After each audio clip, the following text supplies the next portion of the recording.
Hello friends. তো আমার মেয়েকে আজ প্রথমবারের মতো চিকেন ট্রাই করলাম। তো সেটা কিভাবে দিলাম সেটাই তোমাদের আজকে দেখাবো। এর জন্য আমি নিয়ে নিয়েছি কুকারে একটু ঘি দিয়ে দিয়েছি খুব সামান্য পরিমাণ, আর তার মধ্যে দিয়ে দিলাম আলু আর পেঁপে। তোমরা চাইলে অন্যান্য যে কোনো সবজি দিতে পারো, আমি আলু আর পেঁপেটাই দিলাম আজকে। আর তার মধ্যে দিয়ে দিলাম একটু পরিমাণ হলুদ আর 1 চিমটে নুন। নুনটা দিলাম কারণ আমার মেয়ে এখন 11.5 মাসের হয়ে গিয়েছে তাই। আর দিয়ে দিলাম একটা লেগ পিস।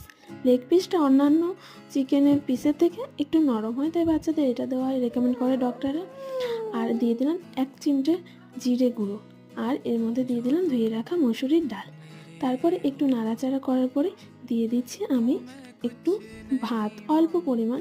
তোমরা চাইলে চাল ভিজিয়ে রেখেও এর মধ্যে দিতে পারো, আমি আজকে ভাতটাই দিলাম। আর দিয়ে দিচ্ছি 1 বাটির মতো জল। তারপরে আমি 3 থেকে 4টে সিটি দিয়ে এটা নামিয়ে নেব। আর এরকম